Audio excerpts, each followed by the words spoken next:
Hello সবাইকে আমন্ত্রণ আমাদের তুমুল জনপ্রিয় ঢাকা কমিক্স আড্ডায়। আ না, পাওয়ার পর আসলে আমরা দেখতে পেলাম যে এটা অনেক ভালো সাড়া আমরা পেলাম। মানে পজিটিভ, নেগেটিভ ওয়েতে নাই। বাট আমরা চাই যে নেগেটিভ বলতে আমাদের সমালোচনা আসুক যে আরো কি প্রশ্ন করলে ভালো ছিল, আরো কি টপিক নিয়ে করা যায়। আমাদেরও আসলে ওরকম যে অনেক আইডিয়া আছে এমন না। আমরা এটা খুবই খেলার ছলেই শুরু করেছিলাম। কিন্তু দেখা যাচ্ছে যে আমরা বোধহয় আজকে সম্ভবত ৯ম রেকর্ডিংটা আমাদের চলছে। তো এটা আমরা কন্টিনিউ করব এবং অনেক ধন্যবাদ সবাইকে সাথে থাকার জন্য। আজকে আমাদের সাথে আছেন খুবই স্পেশাল ২ জন এবং যারা ঢাকা কমিক্স ফলো করেন তারা তো জানেনই। আর যারা জানেন না তাদের জন্য বলা যাক। আমার সাথে আছে তানজিল ইসলাম। হ্যালো। ইব্রাহিম সিরিজের লেখক। ইব্রাহিম সিরিজ যারা ফলো করেন তারা তার নামটা দেখেছেন। চেহারা তো দেখেছেন। আর ডান দিকে আছে young and talented comic book artist আমাদের এই সময়ের মেহরাজ বিলি সাবিত। সো ইব্রাহিমের শুধু ইব্রাহিম না আরো বেশ কিছু কাজ কিন্তু ঢাকা কমিক্সে সাবিত করেছে। তো আজকে আমরা ইব্রাহিম নিয়েই যারা জানেন এবং জানেন না সবার জন্যই যেগুলি আ অফ দ্যা রেকর্ড থাকে না যে শুরুর আগের ব্যাপারটা কেমন ছিল? ইব্রাহিমের আইডিয়াটা কোত্থেকে আসলো? করতে গিয়ে চ্যালেঞ্জ কি ছিল? হ্যাঁ? এবং ড্রইং এর ক্ষেত্রে আমি বলব আমার পার্সোনালি যেমন সাবিতের স্টাইলটা খুবই পছন্দ। একটা হচ্ছে যে আমি যেটাকে পান করে বলি যে মালগা এবং বাংলাদেশি আর্ট মিক্স করা। যেকোনো অ্যাডাপ্টেশন বা এই ধরনের কি বলে সিনক্রোনাইজ করাটা খুব কঠিন। এটাও খুব দারুণভাবে করছেন। এই স্টাইলটাকে আমি বলি বাংলা, পান করে এবং বাংলা স্টাইলটাও খুবই দারুণ করে সে লাস্ট লেটেস্ট প্লে করেছেন এবং ড্রইং এর মধ্যে একটা ফান টাইপের ব্যাপারও আছে। এই সবকিছুর মধ্যে একটা ফানি টোনও থাকে অনেক। তো আমি ১ম এ তানজিমের কাছে শুনতে চাই কি অবস্থা? এখন কি করছো? এবং ইব্রাহিমের শুরু থেকে শেষ তো নয়, তো মানে একটা আর্ক শেষ। হ্যাঁ, সামনে কোন প্ল্যান বা কি আচ্ছা। করতে চাও? এমনিতে আমি এখন হচ্ছে যে একটা গবেষণা প্রতিষ্ঠানে চাকরি করছি ইন্টারন্যাশনাল রাইস রিসার্চ ইনস্টিটিউট। এটা হচ্ছে যে আমরা ধান গবেষণা মানে কৃষি গবেষণায় কাজ করি আরকি। আর এর বাইরে হচ্ছে ইব্রাহিমের আইডিয়ার কথা যদি বলি, ইব্রাহিমের আইডিয়া তো ১ম আসে হচ্ছে যে আমি যখন স্কুলে ছিলাম তখন আমার মনে হতো যে সুপার হিরো কার্টুন দেখে যে সুপার হিরোদের ব্যাপারে একটা যদি বাংলাদেশি সুপার হিরো কিন্তু বাংলাদেশী হলে কেমন? তো সেই আইডিয়া ছিল। তো সেই ক্ষেত্রে আইডিয়াটা ১ম এ একটা আইডিয়া লিখি। তারপর বেশ কিছু জায়গায় পাঠিয়েছিলাম। তখন কেউ সেরকম সাড়া পায় নাই। হুম। তো তখন হচ্ছে যে আই থিংক ঢাকা কমিক্স এর ১ম দিকে ২০১৪ সালের লাস্টে হচ্ছে যে জামিল কমিক্স এর যে হচ্ছে যে একটা কমিক কন হইতো। তো ওখানে যাই ১ম এ ঢাকা কমিক্স এর স্টল দেখি। আর বেশ কয়েকটা বই কিনেছিলাম। একটা মনে হয় কমিক্স ডাইজেস্ট ছিল আর কমিক্স ডাইজেস্টটা মনে আছে। তো ওইটা কিনেছিলাম। তারপর হচ্ছে যে Facebook এ খুঁজে হচ্ছে যে আপনাকে বের করেছিলাম, আসিফ ভাইকে বের করেছিলাম। আর হচ্ছে যে ঢাকা কমিক্স এর পেজ বের করে হচ্ছে যে পাঠিয়েছিলাম। তো সেটা পাঠানোর পরে যেটা হলো যে হচ্ছে যে বললেন যে হচ্ছে যে গল্পটা ভালো আমরা কাজ করতে পারি কিন্তু আর্টিস্ট নাই। আমি তখন ভাবছি যে আচ্ছা মেহেদী ভাই আঁকলেই তো হয়। আমি তখন তো আসলে কিছু জানি না। মেহেদী ভাই আঁকলে তো সবচেয়ে ভালো হয়। সবাই তাই ভাবে যে মেহেদী ভাই আমারটা আঁকুক। এখনো অনেকে নিশ্চয়ই সেটা ভাবে কিন্তু মেহেদী ভাইয়ের পক্ষে সবগুলো আঁকা সম্ভব না। তো যাই হোক। তো ২০১৪ ভালো এখন সম্ভব হয় না বলতেছি। হ্যাঁ, চলে আসছে। এখানে চলে আসছে তো সম্ভব। হ্যাঁ। তো তখন হচ্ছে যে পাঠালাম তো তারপরে ১ম এ রাজি হলাম। তখন আইডিয়াটা ১ম একটা পর্বের আইডিয়া মনে হয় লেখা ছিল। তো তারপরে হচ্ছে যে তারপরে ২০১৪ সাল গেল, ১৫ সাল গেল। আমি মাঝে নক দিয়ে জিজ্ঞেস করতাম যে কি অবস্থা। তো তারপরে আমার কলেজ তখন শেষের দিকে চলে আসলো। আমি তখন ১৪ সালে আমি কলেজে পড়ি ফার্স্ট ইয়ারে। তো কলেজ শেষ হয়ে যখন আমি ইউনিভার্সিটিতে ভর্তি পরীক্ষা দিব তখন হচ্ছে যে একদিন মানে মোটামুটি একটা ঠিক হলো যে হচ্ছে যে এখন একজন আর্টিস্ট পাওয়া গেছে। তিনি ছিলেন এডরিয়ান অনিক। যিনি ১ম এ ৬-৭ টা ইস্যু করেছেন আরকি।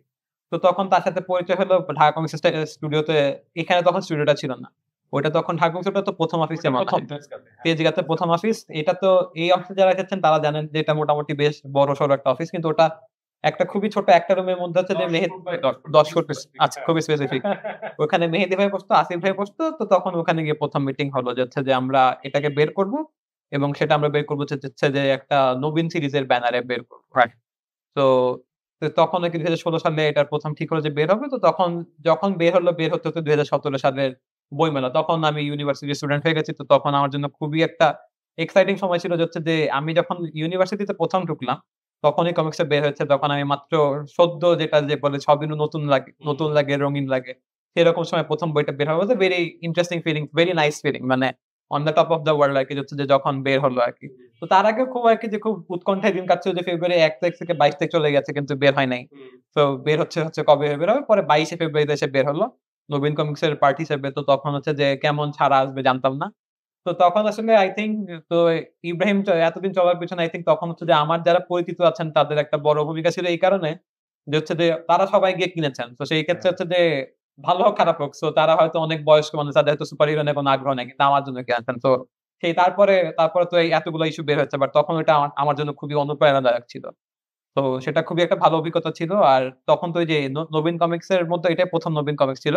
ইব্রাহিম আর সোলেমানি সোলেমানি আংটি ছিল। ২ টা গল্প একসাথে ছিল। তো অনেকের একটা কনফিউশন হতো যে ইব্রাহিম সোলেমানি আংটি কি একই গল্প একই কি? গল্প কিনা। এটা একটা কনফিউশন হতো। বাট যাই হোক তো পরবর্তীতে আস্তে, আস্তে সেটা কেটে গেছে I guess। তো ওইটা ছিল ১ম পর্বের কাহিনী। হুম। এমনিতে মানে আমরা যদি ইব্রাহিমকে অ্যাজ এ ক্যারেক্টার দেখি, তার যে ব্যাকগ্রাউন্ডটা যেমন আমার কাছে যেটা খুব ভালো লেগেছিল, এখনো লাগে সেটা হচ্ছে যে ওর যে আ কি বলে যে অরিজিন স্টোরি বলি, ঠিক অরিজিনও না মানে ওর ছোটবেলাটা যেভাবে আসলে শুরু, যে খুবই একটা লোকাল ছেলে গ্রামের একটা চায়ের দোকানে কাজ করছে। তাকে আমরা এভাবে প্রথম দেখি, তাই তো? হুম। এই ব্যাকগ্রাউন্ডটা কি তুমি কোন জায়গা থেকে মানে নিজে ভেবে কারণ আমাদের সুপার হিরো স্টোরি কিন্তু আরো বেশ কিছু জমা পড়েছিল। আমার যেটা ভালো লেগেছিল যে এইটা যে যতটা সম্ভব লোকাল না আমার পরিচিত একটা ছেলেই হয়তো ইব্রাহিম। এরকম ভাবে হ্যাঁ। শুরু হওয়াটা। এইটার ইন্সপিরেশন টা ওর কোথায় ছিল? এটা আমার পার্সোনালি জানার ইচ্ছা।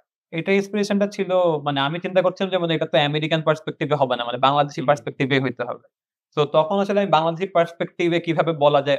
আমার মাথায় একটা ছিল হচ্ছে যে হুম। এখানে একটু স্পয়লার আছে। হ্যাঁ। যদি কেউ না পড়ে মানে থাকে কাটা তাইলে আঙুল দিয়ে এটা স্কিপ করতে হ্যাঁ, হবে। তো হচ্ছে যে আমার চিন্তা ছিল যে হচ্ছে যে সবসময় আমরা দেখি তখন আমি Star Wars দেখিনি। তখন আমি জানি না যে এটা খুব একটা কমন ট্রোপ। বাট আমার কাছে তখন হচ্ছে যে হচ্ছে বাবা-মা তো স্পাইডার-ম্যানের বাবা-মা অনেক ভালো, সুপারম্যানের বাবা-মা অনেক ভালো। হচ্ছে যে বাবা-মা সবসময় ভালো। হ্যাঁ। হ্যারি পটারের বাবা-মা অনেক ভালো। আমি যেহেতু Star Wars দেখি আমার কাছে মনে হচ্ছে এটা খুব একটা অরিজিনাল আইডিয়া যে আমি বাবা-মার সাথে বাচ্চার হ্যাঁ। একটা হ্যাঁ। এই কনফ্লিক্ট দেখাবো। বাট আসলে তো এটা ইউনিক না। পরে আরো যখন পড়েছি তখন জেনেছি যে এটা ইউনিক না। বাট আমার কাছে মনে হচ্ছে যে এরকম একটা ডাইকটমি হচ্ছে যে আমরা জানবো না যে ওর বাবা-মাকে বাট পরে কনফ্লিক্ট আমরা দেখবো যে ওর বাবা-মার সাথেই conflict. So that was a very interesting dichotomy যে হচ্ছে যে তো ওই ব্যাপারটা দেখানোর জন্য সেজন্য ওকে ১ম এ অনাথ দেখানো, ওকে বাংলাদেশে দেখানো। তো মোটামুটি যে স্টোরির যে আইডিয়াটা এটা ১ম থেকেই ছিল যে হচ্ছে যে ও বাংলাদেশে থাকবে এবং আমার ১ম আইডিয়া ছিল যে ২ টা বা ৩ টা ইস্যুতে আমি একটা আর্ক ভেবেছিলাম। পরবর্তীতে হচ্ছে যে যখন এজিএন ভাই আসলো বলল যে আমরা আরো কিছু সুপার ভিলেন এড করি।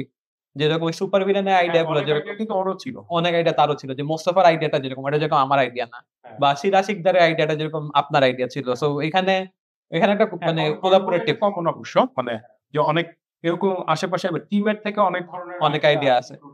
সো মানে আমার আইডিয়া যেরকম ছিল যে আমার ৩ টা মেইন ক্যারেক্টার ছিল। একটা হচ্ছে যে ওই ও আর পরে হচ্ছে যে ওর বাবা-মা যে আসবে। আর ওই যে obviously হেড স্যার তো ছিলই। তো আমার মেইন এন্ড গোল ছিল যে ওর বাবা-মাকে দেখানো, বাবা-মাকে দেখায় তারপরে হচ্ছে যে শেষ ক্লাইম্যাক্স এর দিকে যাওয়া। তো পরবর্তীতে to add some new things তখন হচ্ছে যে ওই ইসের আইডিয়া গুলো এসেছে।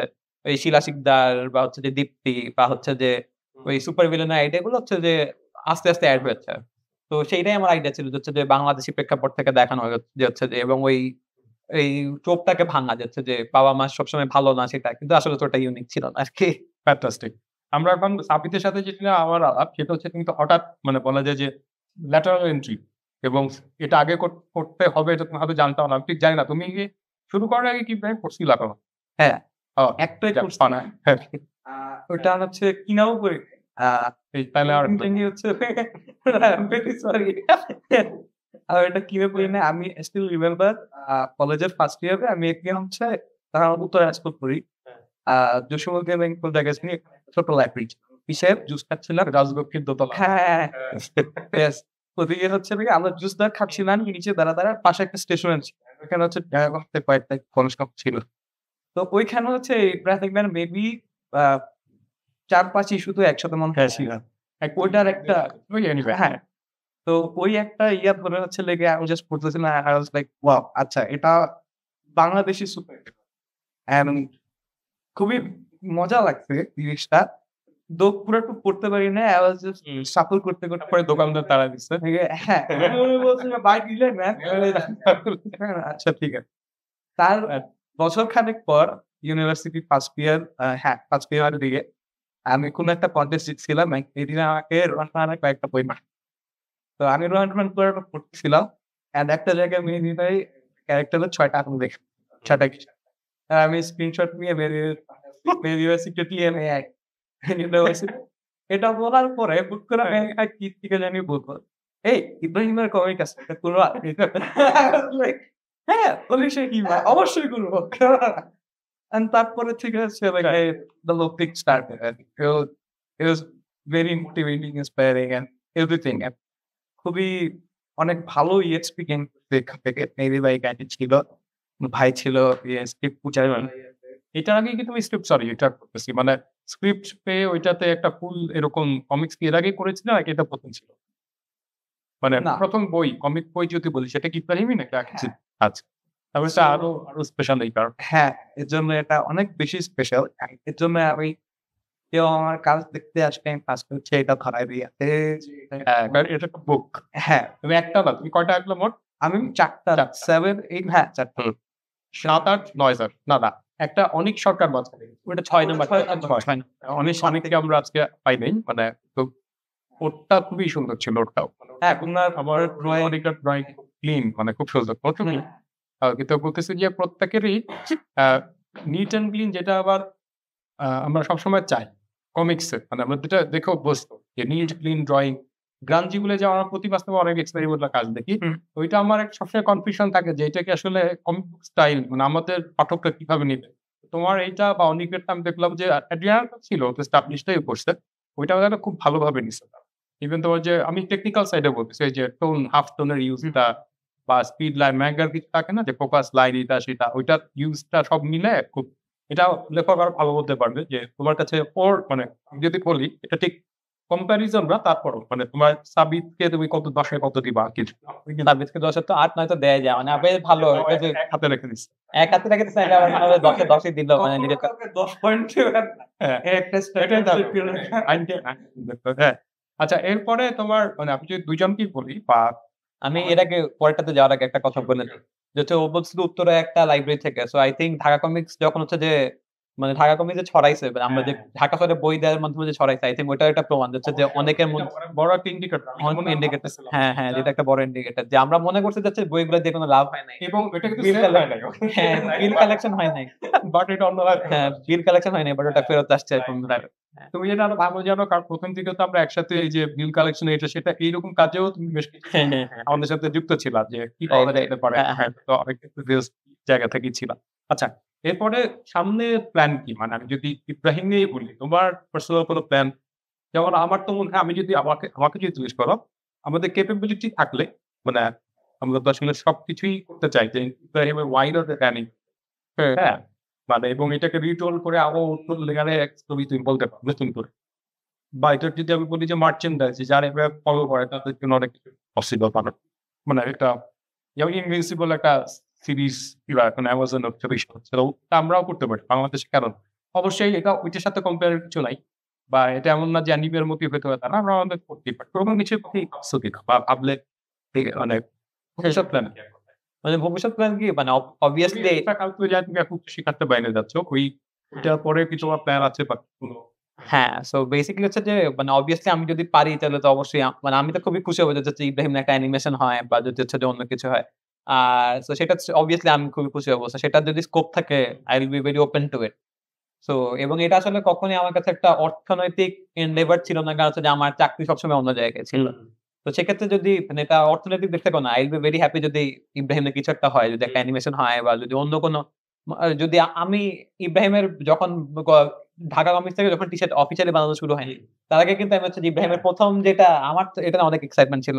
তো আমি ইব্রাহিমের ১ম যেই কমিক্সের যে কভারটা ছিল সেটা থেকে ইব্রাহিমের যে রেন্ডিশনটা ছিল ওটা নিয়ে কিন্তু আমি বেশ কয়েকটা টি-শার্ট বানাই সব জায়গায় পরে বেড়াইতাম। তো এখানে একটা মজার কাহিনী আছে যে হচ্ছে যে আমি আমার যে এত enthusiasm ছিল সো হচ্ছে যে আমার ডিপার্টমেন্টে যেসব প্রতি বছর একটা কালচারাল অনুষ্ঠান হয় তো সেখানে আমার একটা ক্যারিকেচার ক্যারাক্টার ছিল যে সারাদিন হচ্ছে যে এই ক্যারাক্টারটা পরে ঘুরে এবং তার কোনো বই বিক্রি হয় না এরকম একটা ক্যারিকেচারও ছিল। So I was very excited about all of this. So এবং সেটা তো এখনো আমার সেই এক্সাইটমেন্ট আছে। তো যদি অবশ্যই মার্চেন্ডাইজিং হয়, অ্যাকশন ফিগার হতে পারে, টি-শার্ট হতে পারে, অনেক কিছু হতে পারে। So I will be very happy যদি এরকম কিছু হয়। আর গল্পের ক্ষেত্রে আমার এই গল্প নিয়ে পরে আবার কাজ করতেও পারি বা এটাও হইতে পারে যে আই এম ভেরি ওপেন যে যদি ঢাকা কমিক্সও চায় যদি হচ্ছে যে অন্য কোনো রাইটার বা আর্টিস্ট এটা নিয়ে কাজ করবে I am very open to that as well. কারণ ঢাকা কমিক্স এর সাথে তো হচ্ছে যে আমার সম্পর্কটা আত্মিক সম্পর্ক। সো সেই ক্ষেত্রে আমি ভেরি ওপেন বাট এখন আমার ব্যক্তিগতভাবে হচ্ছে যে আমি অন্য কোনো গল্প বলতে চাই। কারণ হচ্ছে যে সুপার হিরো গল্প আমার যেটা বলার একটা কাহিনী বলে ফেলছি। এবং হচ্ছে যে সবসময় নতুন আইডিয়া নিয়ে কাজ না করলে একটা সুপার হিরো স্টোরি নিয়ে আরো হয়তো ১০০ টা গল্প বলাই যায়। কিন্তু নতুন গল্প বলে নতুন দিক হয়তো তুলে ধরার আছে। তো সেগুলো নিয়ে হয়তো কাজ করতে পারলে আমি বেশি খুশি হব। সেরকম কিছু আইডিয়া আছে এখন যেটা আমি পরের সময় পাবো কিনা বা হচ্ছে যে আর্টিস্ট পাবো কিনা সেটা আমি সিউর না বাট আমার মাথায় কিছু আইডিয়া আছে যেগুলো নিয়ে কাজ করতে আমি এখনো ইচ্ছুক। সেরকম আইডিয়া তো আপনার সাথে সবসময় শেয়ার করিও আর কি, তো সেরকম আইডিয়া আছে হ্যাঁ, আমিও বেশ কিছু জানি চমৎকার সব আইডিয়া এবং এটা হতেই পারে। আমি আরেকটা প্রসঙ্গে আসি, এটা হচ্ছে রিসেন্টলি আমাদের যে বুম ম্যাগাজিনটা বের হলো, এইটা মানে আমি আজকে ইনফ্যাক্ট বাংলাদেশের সাথে আলাপ করতেছিলাম যে ওয়াই নট আমরা বুমে আমাদের যেহেতু নিজেরা ঢাকা কলেজ থেকে আসলে ম্যাগাজিনটা করতে পারি না বিভিন্ন কারণে, করতে পারলে এবং সামনে হয়তো কখনো করতে পারবো আই বিলিভ, কিন্তু বুম কিন্তু একটা ভালো প্ল্যাটফর্মও দিচ্ছে আমাদের। তো এমন যদি হয় যে ওয়াই নট, তোমার কি কোনো প্ল্যান আছে কিনা যে হয়তো ওর একটা স্টোরি ইব্রাহিম নিয়ে ছিল, যদি আমি জানি যে তোমার নিজেরও প্রচুর আইডিয়া আছে, এটা নিয়ে তুমি আলাপ করতে পারো আজকে। তো ওইখানে তোমার মডেলটা কি হওয়া উচিত বলে মনে করো যে ভাই আহ, এরকম যারা ইয়াং আসছে ওদের আসলে উচিত হচ্ছে যে কোলাবোরেশনে কাজ করা, যেমন ইব্রাহিম কিন্তু একটা কোলাবোরেশনে ছিল, এটা কি বেটার নাকি তুমি একা যেটা করতেছো? মানে আমি যদি তোমাকে বলি যে ইব্রাহিম টাইপের একটা স্টোরি তুমি বুমে হোক বা যেখানে হোক একটা সিরিজ কন্টিনিউ করবো, ওইটা বেটার নাকি তুমি বল না ভাই আমার নিজেরটা আমি নিজে করবো, কোনটা বেটার? তোমার একা না, মানে সবাইকে নিয়ে ইস্টার্ন মডেল। হ্যাঁ, এটা আসলে I would suggest যে যখন উঠতি artist you don't have any experience at all, ওই টাইমে গাইডেন্স হিসাবে you should collect, right, always, and খুবই বেটার হয় যদি ভালো আর্টিস্টদের সাথে কোলাবোরেশন করা। হ্যাঁ, যেমন I was very lucky to have and a great writer as Eric Pike, and তানজিলের সাথে আমি একটা জিনিস দেখতে পারি, সেটা হচ্ছে গিয়া একটা অরিজিন, যে কোনো একটা জিনিসের অরিজিনাল আই গেস একটা স্টপ হওয়া, যেমন ইব্রাহিমের স্টপ হয়তো বা we don't know it yet. তো and if we are open up to more idea, তাহলে হচ্ছে আমরা আরো ডিফারেন্ট মানুষের পার্সপেক্টিভ আরো দেখতে পারি। অ্যান্ড বাংলাদেশের মতো এরকম একটা জায়গায় সারাদিন 24 ঘন্টায় যে একটা মানুষের লাইফে কি থেকে কি হয়, আমি ভার্সিটিতে যাই, তো আমি যে রোডটা দিয়ে যাই একসাথে ঘুরে ফিরে তাকান একসাথে 16টা ঘটনা একসাথে ঘটছে, এদিকে রিক্সা পড়ে যায়, এদিকে ঢাকার উপরে মাল্টিভার্স। তো আই উড সাজেস্ট, ওটা তো মেরি যেটা বললো, আই উড সাজেস্ট যে একদম ফার্স্টের দিকে ইউ শুড কলার, অ্যান্ড পরে যখন হচ্ছে তুমি নিজের মধ্যে একটা কনফিডেন্স গ্রো করে ফেলবে, I can actually do something for my own. তো হচ্ছে যেমন আমি রাইট এই বছরের শুরুটা যাচ্ছে, আমার 3টা ওয়ান শট আছে, 3টা সিরিজে আমি কাজ করতে চাই, 3টা গল্প আমার রেডি আছে, যেভাবেই হোক এই বছরের মধ্যে আর 3টা গল্প বের করাই, এটা আইদার পাবলিশড হোক অথবা আমি আইকা পিসিতে রাখা দিই, যেভাবে এটা কোনোটা কি প্রিন্ট হচ্ছে বা কোনটা শেয়ার করতে চাও, মানে যারা তোমার মানে এখান থেকে হয়তো পড়তে সাজেস্ট করবে যে এখানে বের হচ্ছে আমার এই সিরিজটা? হ্যাঁ, আমি বের করলে অবভিয়াসলি হচ্ছে গিয়ে ফার্স্টে ঢাকা কমিক্স, এন্ড যদি ইয়া না হয় তাহলে হচ্ছে গিয়া অবভিয়াসলি গ্রেট প্ল্যাটফর্ম। বুমের একটা জিনিস বলে রাখি, বুমের সাথে কিন্তু আমাদের শাহরিয়ার খান কার্টুনিস্ট, তার সাথে একটা আমাদের মৌখিক আন্ডারস্ট্যান্ডিং আছে যে ওইখানে যদি কেউ কোনো সিরিজ করে ওইটা এন্ড হইলে আমরা ঢাকা কমিক্স এটা বের করতে পারবো। সো এটা একটা বিউটিফুল অন্য লেভেলের কোলাবোরেশন আর কি, হ্যাঁ, যে তাদের এখানে বের হচ্ছে আমরা পরে ফাইনাল বুকটা হয়তো আমরা এখান থেকে করবো। সো এটা প্রথমে হতে পারে যদি হয়তো বুমেই দিচ্ছ এখানে বেরোনো, শেষ হওয়ার পরে এখানে আমি একটা ইয়া করতেছি, কারণ হচ্ছে গিয়ে বুমের একটা রিকোয়ারমেন্ট যে একটা রেটেড ইয়া আর কি তো বুমে হচ্ছে গিয়া এমরেটেড দেওয়া যায় না, সবার হচ্ছে বেশি ইয়া ডায়াগমিক এটা করতে হচ্ছে গিয়ে যদি আমার তার বেশ আমি একটু ম্যাচিউর টাইপের স্টোরি ভালো লাগে, তো যদি আমি যদি এটা ম্যাচিউর হয় তাহলে যদি না হয়, যদি পরে বিয়ে হয় তাহলে আচ্ছা, এখন তো ম্যাচিউর আর আনরেটেড, তোমার মতে মানে নেক্সট মুভ, যেমন আমরা আমাদের উপদেষ্টা এবং যার কথাই আসলে আমরা সাহস করেছিলাম আসল হাবিব, উনি আমাকে অনেকবার বলেছেন যে আমরা আসলে গ্রাফিক নোভেল যেটাকে আমরা কি বারবার মানে তুলনামূলক ম্যাচিউর ওইটা আনা উচিত, যে মোটা যেটা অলরেডি গ্রাফিক বাংলা বেশ কিছু করছে, সেটাও ডিএন ভ্যাক্স, হ্যাঁ, তো ওই টাইপের জিনিস ঢাকা কমিক্স থেকে আনা উচিত। হ্যাঁ, এটার ব্যাপারে তোমার মত কি, যে না আসলে আমাদের যেমন এটাতে একটা তর্ক থেকে যায় যে বাচ্চাদের কনফ্লিক্টই বেশি নাই, বাচ্চা থেকে পরে হচ্ছে তাকেই ম্যাচিউর করার চাইতে, মানে এটা একটা আমরা সবসময় একটা দুর্বলের মধ্যে থাকি যে আর ছোটদের কিন্তু আমার বেশি ফোকাস করবো, কারণ আমাদের ম্যাথ পাওয়ার লিমিটেড, যে কারিগর টুটি যে সিরিজটা আছে এটাই আমরা করতেছি, আবার বললাম না টিনেজদের পিশাচ কাহিনী এটা করা উচিত, যেমন এই মুহূর্তে পালনরা বইটার কাজ করতেছে, ওইটাও একজন কাজ ছিল যে টোনিং করতে স্বাগত, ওইটা আসবে। আবার অবলোক ওইটা একটু বড়দের, আবার মানে আমাদের দেখা যায় একটা কনফিউশন, তো অ্যাজ এ রাইটার তুমি বা রিডার, অ্যাজ এ রিডার বা রাইটার, এটা দুজনের কাছেই প্রশ্ন যে তোমাকে মনে করো যে হ্যাগোমিস থেকে আসলে একটু ম্যাচিউর এবং maybe R rated, I don't know, ওই টাইপের মোটা গ্রাফিক নভেল প্রয়োজন আসা উচিত নাকি আমাদের আরো ছোটদের কন্টেন্ট থাকা উচিত? এটা একটা কঠিন প্রশ্ন করছেন, আমি আসলে এটাতে ভাবি নাই, কিন্তু যদি বলতে হয় তাহলে আমি বলবো যে অবভিয়াসলি ওই রকম কন্টেন্ট তো দরকার আছে, যে আর রেটেড কন্টেন্ট বা যদি, কিন্তু এখন যদি আমি শিল্পী হিসেবে যদি হচ্ছে যে পারফরমেন্সের দায়বদ্ধতার দিকে তাকাই, এখন আসলে যেখানে আমরা দেখতেছি যে হচ্ছে যে সব বাচ্চারা হচ্ছে যে সারাদিন স্ক্রিনে অ্যাডিক্টেড, তো সেই দিক থেকে বাচ্চাদের জন্য সুস্থ গল্প, বাচ্চাদের সুস্থ সাহিত্যের আসলে খুব প্রয়োজন। এবং বইমেলা এখন আমি আসলে আগের মতো অত ফলো করি না। কিন্তু বইমেলা যদি আমি দেখি যে হচ্ছে যে এখন কোন কোন লেখক স্ট্যান্ড আউট করে না। যে হচ্ছে যে হ্যাঁ, এ বাচ্চাদের জন্য ভালো লেখে। সো এই জিনিসটা কিন্তু অনেক হয়তো, কিন্তু হ্যাঁ, মানে একটা কাউন্ট মানুষের হ্যাঁ, হ্যাঁ। কালচার কাছে মানে ধরেন যে হচ্ছে যে হুমায়ূন আহমেদ জাফর ইকবালের পরে কিন্তু সেরকম রাইটারই আসে নাই। কিন্তু তাও যদি আপনি চিন্তা করেন যে হচ্ছে যে আর রেটেড যেগুলো, ধরেন যে হচ্ছে যে নাজিমউদ্দিন আছে। পুরো ওই বাতিঘরের ওই জনরাটাই আছে, যে যারা ওর একটা জনরা এস্টাবলিশ করছে। তো যদি আপনি তুলনামূলকভাবে কোনটা বেশি গুরুত্বপূর্ণ বলেন, তাইলে আমি বলব যে হচ্ছে যে অবশ্যই বাচ্চাদের দিকে ফোকাস করাটা গুরুত্বপূর্ণ। কারণ হচ্ছে যে বাচ্চাদের মানে বাচ্চাদের জন্য একটা সুস্থ বিনোদনের জায়গা দরকার। প্রায়োরিটি 1 হওয়া উচিত। কারণ আমি ওই 2nd টাতে আমি অনেক মানে বিকল্প দেখি। কারণ ওই বাতিঘরের দিক থেকে অনেক রকমের থ্রিলারের, এখন কিন্তু আপনি যদি দেখবেন যে থ্রিলার হচ্ছে যে এখন থ্রিলারে বাংলাদেশ চলছে। আমার থ্রিলারের প্রতি কোনো সমস্যা নাই। আমি থ্রিলারের খুব বড় ফ্যান। ইব্রাহিম থ্রিলার বলা যাবে না, বাট এটাতে খুব অ্যাকশন ওরিয়েন্টেড। অ্যাকশন ওরিয়েন্টেড বলাই যায়। কিন্তু হচ্ছে যে এটা কিন্তু এখন আপনি যদি ওটিটি দেখেন, ওটিটিতে অধিকাংশ কাজই কিন্তু হচ্ছে যে এখন মানে এটা অনেকে হচ্ছে। অলরেডি হচ্ছে, হইচই চরকি যাই বলেন, ঐরকম কাজই বেশি। তো ওই ধারা থেকে একটু বের হয়ে আসাটাও এখন আই থিংক গুরুত্বপূর্ণ। ওই কাজে থাকুক, সবই থাকুক। কিন্তু সেজন্য অন্যান্য কাজ যেগুলো বাচ্চাদের জন্য বা কিশোরদের জন্য, সেটা আই গেস ইম্পোর্টেন্ট। আমি এখন মানে ইব্রাহিমের পরে আমি যে কাজ ভাবছি সেটা হচ্ছে যে সেটাও আসলে মানে থ্রিলার না। আমি হচ্ছে যে, কারণ থ্রিলার ভাবতে গেলে অনেক কিছু ভাবা লাগে। হচ্ছে যে একটা ফরেনসিক ভাবা লাগবে। লেখাটাও বেশ কঠিন আমার কাছে মনে হয়। কারণ থ্রিলার লেখা আমার কাছে মনে হয় সবচেয়ে কঠিন লেখাগুলোর মধ্যে একটা থ্রিলার। হচ্ছে যে একটা হত্যাকাণ্ডের কিন্তু আপনাকে লিঙ্ক করতে হবে। সেই বেশ কঠিন একটা কাজ। তো অনেক মেথোডোলজি, অনেক চিন্তা করে অনেক ম্যাথমেটিক্যাল, এবং সেটা করা অবশ্যই ভালো। সেটা কিন্তু আমি এখন চিন্তা করছি যে হচ্ছে যে একটা বাচ্চাদের গল্প বা কিশোরদের গল্প বলা, যেগুলো আমি বাচ্চাকালে পড়ে বড় হইছি বা স্কুল জীবনে পড়ে বড় হইছি। এবং সেগুলোকে আমি যাদের দেখে আসছি সেরকম গল্পের সাথে কানেক্ট করা, যেগুলো বিদেশ থেকে দেখছি বা দেশ থেকে দেখছি, সেগুলোর সাথে কানেক্ট করা হচ্ছে যে এখন আমার টার্গেট। আচ্ছা, সেই কোশ্চেনটা সাবিত, মানে তুমি এক্সপেক্ট করো কি যে ভাই অনেক, যেমন আমাদের সব্যসাচী চাকমাদের যে চিফ কমিক বুক আর্টিস্ট, তাহলে ও বলতেছিল যে ভাই সবাই খুব সিরিয়াস হয়ে যাচ্ছে। হ্যাঁ, ফান নাই, মানে ও যেমন ওর এই যে এখন জুমতে যে কটাই করতেছে, আমার তো তেজ পড়ে আমি খুবই মজা পেয়েছি। হ্যাঁ, জুমের এবারেরটা যেটা টিবিএস আজকে না, গতকালকে আসছে মনে হয়, ওইটাও কিন্তু খুবই মজা। হ্যাঁ, তো ওইটা বললে স্পয়লার হয়ে যাবে, যেহেতু পড়ো। তো তোমার মত কি যে আমাদের কি পানে এবং বাচ্চাদের ওই ধরনের ম্যাটেরিয়াল যেটা আমরা দেখে ওইটাতে ব্যাক করা উচিত, অথবা না ভাই আসলে আরো একদম এজি অনেক মানে ওই টাইপের গ্রাফিক নভেল সিরিয়াস কি একটা কিন্তু প্রায়োরিটি দিতে রাজি না, যে এটা প্রায়োরিটি 1, এটা প্রায়োরিটি 2, কারণ দুইটাই actually very important for dancer. কারণ তানজিম ভাই যেটা বলবো,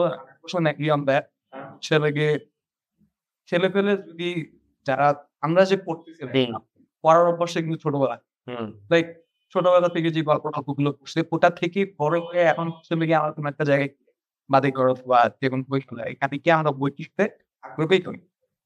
বাট এখন যে জেনারেশনটা পাচ্ছে, দে গট সেলফ পারসন, তো ওরা হচ্ছে ফার্স্টে হচ্ছে স্ক্রিন পেয়ে যাচ্ছে। তো ওরা স্ক্রিনের আগে যদি হচ্ছে নাকি ওরা এখন একটা বইটা পায়, ওইখান থেকে অভ্যাস হয়ে ম্যাচিওর হতে ওরা ওই আর একটা করতে আর হচ্ছে কনসেপ্টটাই আসলে কানেক্টেড। হ্যাঁ, এটা দুই ভিন্ন এজের জন্য দরকার। আমি চাই তো আই উড সে যে যদি মনে করেন যে আপনি 4টা বই বের হয় তো এক মাস করে 2টা বাচ্চাদের 3টা ম্যাচিওর 50-50 থাকে, কোন থাকবে আই গেস। তো তুমি কোনটায় কাজ করতে স্বাচ্ছন্দ্য বোধ করো? ফার্স্টলি পেছি আমার চাইল্ডহুড ভালো ছিল এনিওয়ে। তো আর কারো যদি কিছু যোগ করার থাকে ওদের সুপারহিরো জনরা বা ঢাকা কমিক্স হইতে হবে এমন না, যেমন অ্যানিমেশন নিয়েও কথা হতে পারে, যেমন আমরা বারবার অ্যানিমেশন বলতেছি বাট এটা ইউজ টাস্ক। তো সেইটাতে আর কি তোমার তো কোনো সিরিজের নামই বলো নাকি, এটা আচ্ছা এখনো কোনো সিরিজ নাম চেনা নেই না, তাহলে আর কি কাউকে জানার কিছু নাই যেটা কিনবে বেরোলে, বলার এখনো ওই পর্যায়ে আসেনি, বেরোলে কিনবে। ওই যে বুমে যে একটা কাজ করতেছিলাম বললাম, বুমে যেটা বেরোবে, এটা বের হচ্ছে। বুমে যেটা বের হচ্ছে ওটা একটা কমেডি সিরিজ করতেছি। এই যে তুমি বললা যে তোমার কমফোর্টেবল 4 রেটেড করতেছো কমেডি, হ্যাঁ এটা কমেডি বাট হচ্ছে গিয়ে আনরেটেড কমেডি। হ্যাঁ, কাইন্ড অফ একটু আছে।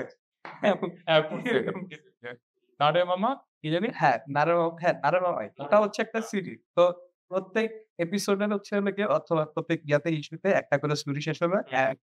প্রত্যেক স্টোরিতে হচ্ছে হলো গিয়ে বিভিন্ন আইডিয়া। ফার্স্টে যেটা বেরিয়েছে ওটা হচ্ছে ফুল ক্লাস করতে হবে।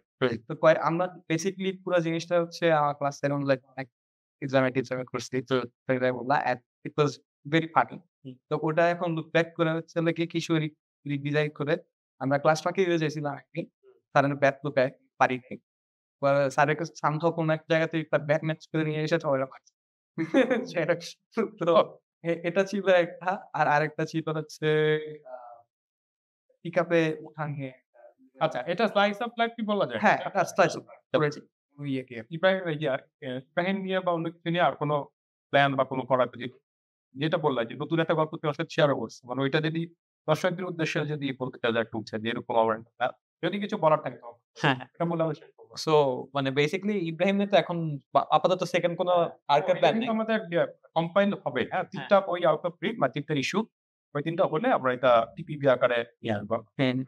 হ্যাঁ। তো এখন হচ্ছে যে আর যেটা নতুন আইডিয়া যেটা এখন পাবলিশ হয়নি সেটা আমার মাথায় আছে এবং আমি মোটামুটি হচ্ছে যে এবার আমি গল্পটা লেখার আগেও ইব্রাহিমের সঙ্গে ভেবেছিলাম। এবার হচ্ছে যে মোটামুটি একটা বাইবেল একটা স্টোরি বাইবেল টাইপের হচ্ছে যে প্রতিটা ক্যারেক্টারের আর্ক কেমন হবে। সো এখন আমি আরো তো বড় হয়েছি। সো এখন হচ্ছে যে আমি দেখলাম যে হচ্ছে যে প্রতিটা আমি ৫-৬ টা ক্যারেক্টার ভেবেছি এবং প্রতিজনের ক্যারেক্টারের আর্ক শুরু থেকে শেষ পর্যন্ত কি হবে সেটা ভাবার চেষ্টা করে সেটা একটা ভেবেছি এবং একটা ইস্যু লেখাও আছে।